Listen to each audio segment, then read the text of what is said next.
Hello, we're here to talk about a M1911A1 I picked up recently. My brother asked me to say a few words about it. From what I know, um, it was there were 774,000 of these made. 774 2005 to be exact. This one is 173,093 away from the last one, so it's a 1945. It's in really good shape. Picked it up recently from a gentleman. I happened to go back to the store I bought it at and was talking about it, and the guy who sold it to the store was there, and he told me that the fellow that had it, that he got it from, bought it in 1961, and it was pretty much a conversation piece. He has a wall hanging, and thankfully it's not altered. The guy that had it had a number of 1911s that he altered, unfortunately, but this one's untouched. It's all original.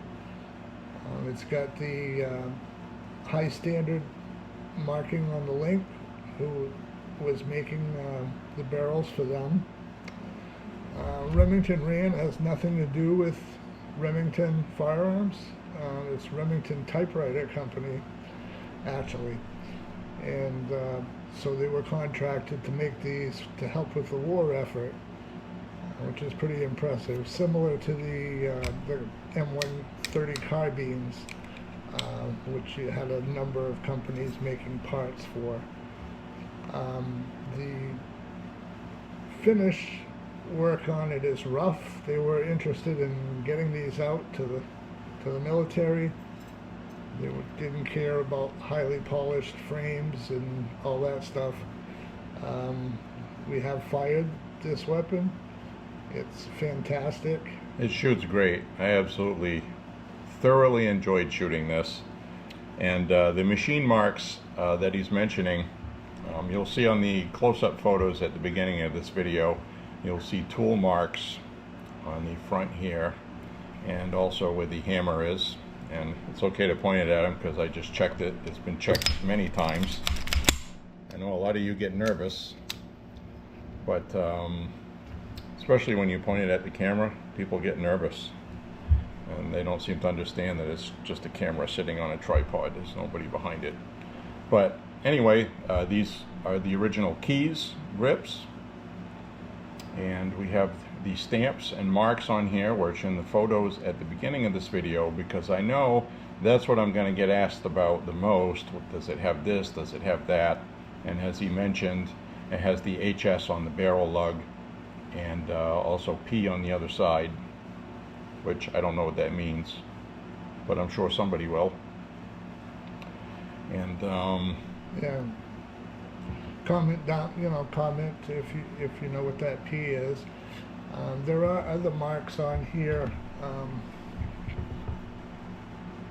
There's FJA for Frank J. Atwood. He was in charge of the inspectors. He was a World War II soldier, and his initials FJA are on the frame. I don't know if you can see that. It'll all be in the intro photos at the beginning of the video. You'll be able to see good extended views of nice close-ups of the stamping, and you'll be able to tell if it was stamped or pressed or whatever different lore is out there about these. And also it has a typical United States property, U.S. government. And it has the NO for number, but it doesn't have the dot or a line under the zero, the O. There seems to be like a whole bunch of different versions, and basically they were just cranking these out 24 hours a day for the war effort, and they didn't really care about the machining and all these other details that people geek out over today.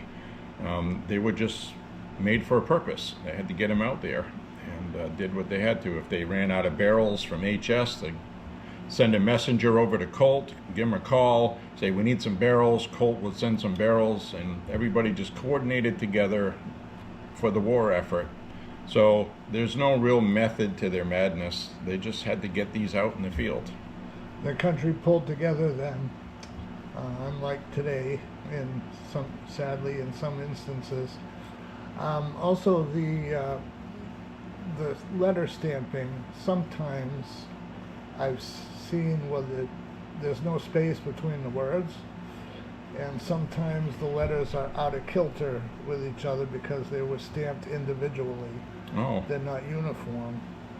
that's interesting. This one is uniform. Also, the ordnance, the cross cannons, is faded on one side because it wasn't held the pressure wasn't uniform when they stamped it. But it's on there. But so, it's on there.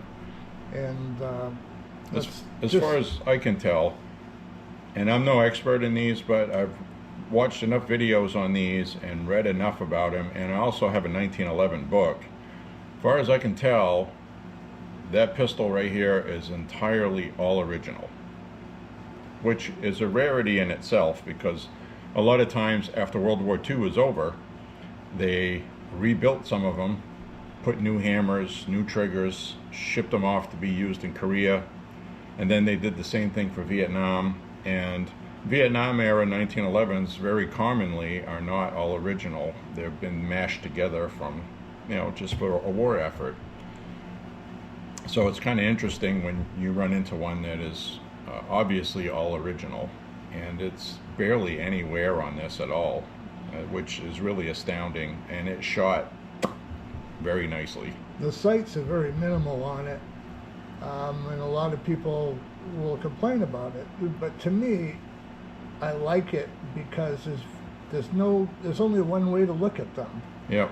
You can't look at the sights, they line up, and you fire. And there's an old black and white declassified military video online that they made for training purposes for people that were either drafted or enlisted on shooting in 1911. And you can see the basic mindset that they have in the video, where things like cupping your hand underneath was what they were teaching them for a grip. Most people today shoot like this. They would cup the hand underneath for these, or shoot with one hand.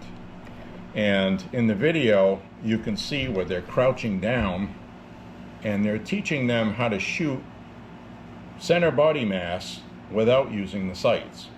Because you're in combat, you can't stop and aim. So they'd be maybe carrying somebody on their shoulder, and they'll be fighting, and they need to be able to shoot what they're aiming at, and they're always crouched over because they're in war.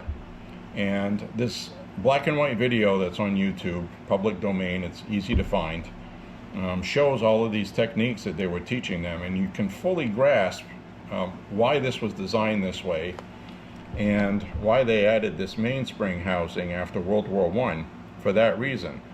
Because when you're at a range and you have a 1911 today, 1911A1, people prefer having the mainspring housing that's flat and it doesn't round out like this. But in combat, because you're always bent over, this gives you the extra elevation that you don't get with those other ones. And that's something they learned after World War I with trench warfare and stuff, and that's why they did that. So I do know they did that. And the other comment I want to make on this is, when this was invented, this is so far ahead of its time that when it was invented, they were still using the Colt revolvers, 45 long Colt. The military was using those. And they said, we don't care what you come up with a semi-automatic, but it has to match the power that we have for this. And they actually exceeded it with this to some degree. And semi-automatic, it's like the best of both worlds, and these operate very well when they're dirty. Get mud in them, it'll still run. And this is like the perfect combat handgun. It's not ammo fussy, it's accurate, it's great. The thing that amazes me about it is John Browning thought this up in his head. Yeah. He didn't have a computer. He didn't have Google. He thought this up in his head. And when you look at those parts and the exact tolerances that he has with this firearm, it became iconic. It won 2 world wars. It went on to fight until it was replaced by the Beretta 92 in the 80s. But that gun is just such an icon. It's so American. And just him thinking that up, you know. And they added the scalloping to the trigger. Yep. Well. Yep. So they could reach the trigger better. They shortened the trigger. The first 1911s. Yep. They had a very proud trigger on the original ones. Yep. And you'd also get hammer bite, and they extended the beaver tail on this to eliminate that, or at least address it. Now, whenever I shoot these type of beaver tails, it's healing up now, but I always get some blood going because I really cram my hand right up against it. And it's not the hammer hitting me when I shoot. It's actually the metal here, friction. I get that with all 1911s I shoot, unless it has the competition exaggerated, the big beaver tail. But other than that, you know, and that's good. I actually enjoy that. You shoot this for a while, and I actually had blood on the hammer, and it was splattering up here. It was really funny because I was bleeding all over it. But you know, it's war, man. It's war. It's sweet pain. So the other thing I like about 1911s is, you know, and some people don't know how to do this, but you can decock it with one hand. A lot of people think all this is all complicated, but you basically push the hammer down, and it pushes the grip safety down at the same time. Then you pull the trigger, and then you can decock it like that. So you can do that with one hand. And I learned that from Paul Harrell. He didn't teach it, but I saw him do it. I rewound it a couple of times. That's what he's doing. So thank you, Paul. We all learned so much from Paul, and we miss him. So I don't know what else you want to cover with this. I mean, we're not going to tear it down because you got the HS on the barrel lug and the P on the other side. These all basically look the same. There's a million videos, and you know, as people like Paul Harrell used to say, you know, there's a point where it gets redundant. We just wanted to show this specific one because probably this might be the first time this has ever been on video, this serial number. And, you know, it's all original. And it's not all messed up. It's, you know. Fired it today. We must have put over 100 rounds through it, and it ran like a clock. No problems, no muss, no fuss. This is the type of firearm you use a leather holster with instead of a polymer one, which will scratch the hell out of the Parkerization. So you have to baby it to make it look good. And granted, these look good when they're all patinaed and worn in and beat up. But, you know, I do that with my T-Sash one. I beat the hell out of it because it looks old and antiqued. But when you have an original one, you want to treat it extra nice and keep it pretty. Has its own beauty on its own. And the other thing I wanted to comment that I noticed in person is the Parkerization on this, the color. Now, we have seen many manufacturers make replicas, reissues, and I've seen them. I own one, and there's a couple other 1911s we have, a 38 Super that has Parkerized finish. None of them have the authentic hue that this has in person. This has the battleship gray mixed with olive green that is the perfect blend, where in some lighting it looks battleship gray, some it looks green, and in some other ones you see both. And you don't get that with the replica ones unless you really pay a lot more money. I think Auto Ordnance has a couple of 1911A1 GI reissues that sell for $1,000 to $1,200. Everything is micro copied to be exact, and even then, because they're so good, they can't make it look like an original, because then it looks like a counterfeit. So they still have to have something on it that tells you it's not an original, either with the paperwork or something on the inside somewhere. But you know, I've seen a lot of people make videos on this and say, well, it doesn't have the plunger thingy in the rail and the slide, and well, this Government 70 series, that's what that means. It doesn't have the hammer spring-loaded safety in here for the firing pin. So if this has a round chambered and you are actually going to hit the hammer, you could fire it.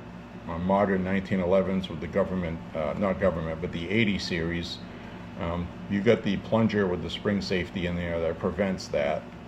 But you know, this is the original, real deal, and it's such a pleasure to shoot this. I really enjoyed it.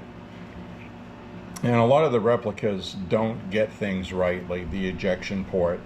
This is the original one, and you'll notice on the other video for shooting, which I'm going to put at the bottom of this video you can check out, you'll notice that the rounds eject straight up in the air over your head instead of off to the side because of that port. And that was something I didn't know about or notice until I actually saw it in person. While I was shooting it, I didn't notice it, but when I watched the video playback, every single round was going straight up. So they widened the port, extended it down, and you'll even see some competition ones where they'll actually have a little bevel right here for the shell casing to kick off.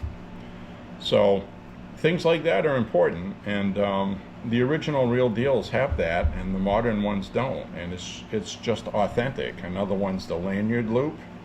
You get that little machined out, scooped, scalloped for the lanyard ring to actually have a slot to go in and do its lanyard thing. And a lot of the modern ones, they didn't bother with that. They have this loop, but they don't have it accurate. So, you know, you can't beat the real deal no matter what. And everything about this, it's even got the right brown color in the grips. And a lot of the replicas get that wrong. So that's why you see these Keys grips selling 50, 60 bucks used. They're beat up, scratched. It's original, you know. So anything you want to add to this? I was just thinking about the bore. The bore is amazing in it. The feed ramp. Do you know what the twist ratio is? The twist rate? That I don't know that. I wanted to look into that. Because you know, you watch this channel, I've always said this, I'm not a firearms expert. There's too many people that come on here trying to come off as one. I don't know everything. Okay, 1911s, I love shooting them. I love them to death. But I'm not one of those people that know all of this stuff. I don't know how many machine serrations are supposed to be in here. I don't know how many crosshatch things are on the hammer. Some of you people know that. I mean, get a life, man. But anyway, you know. There's even the diamond pattern, something to do with original grips. There's a certain diamond, I don't know what that is, but... I was trying to research Colonel Atwood, and then I saw somebody said he didn't inspect them personally, he supervised inspection. Then I saw another one that said that he inspected them personally, and there's no way of telling what's real or what's fantasy. But and I saw a list of his accomplishments. It's really quite impressive. It's just holding that gun is just you feel the history of it. Yep. I noticed from a little bit of research I did, the mainspring housing, most of them are like this with the lines that go straight down. But then they have other ones that are kind of like crosshatch kind of diamond design. And so you got cross hatching on the mag release. Yep. And on the trigger as well. And a little bit on the hammer. A little bit on the hammer. Very fine. The hammer's pretty short. I noticed that. Yep. Yep. That means that's an original. Yeah. Which is good. And so, you know, a lot of times you have different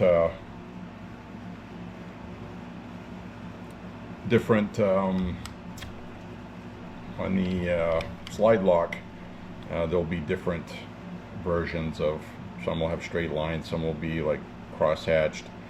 And it's like I was saying earlier, it's like, you know, they're making this, and let's say they're using HS barrels and they run out, they'll give a phone call to Colt.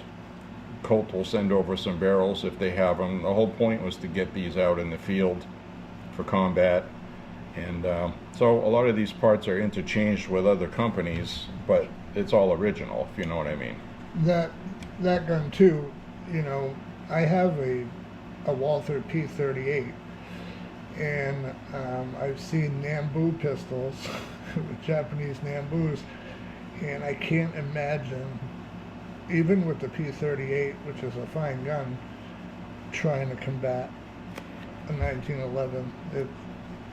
You're gonna yeah, I've seen, I've actually seen a couple of those for sale. GI issue 1911A1s captured by the enemy, the Vietnamese. Yeah. And then they remachine the magwell for whatever they're going to use, and they convert it to shoot what they shoot. And a lot of times the problem with those is these metal walls right here, there's not enough material left, to the point where sometimes they fail. They actually collapse. They take so much of that metal out there to make it work. But, you know, that was another example of an army that needed firearms, and they just made things work. So, unfortunately, they probably ruined a lot of these. But, anyway. Yep, so that's the one. Picked it up recently up here in Maine at our local gun shop. And Maine has a lot of good local gun shops, by the way, for milsurps and things like that. it's just a fantastic gun. If you can get your hands on one, I highly recommend it. And with that, thank you very much for watching. Click like and subscribe, share the content, and be sure to check out the video underneath in the description, which has a brief shooting video of this and some other junk that's mixed in with it. I didn't have all the information on this pistol. It's one of those things where he got it, and the first time I see it, we're there shooting, so I don't really have time to ask a lot of questions. And so, but people have generally liked that video, and I'm sure you'll like this one too. So anyway, thank you very much for watching, and keep shooting and be safe, and God bless, and say a prayer for America. Absolutely. See you next time, friends. Bye-bye. Bye-bye.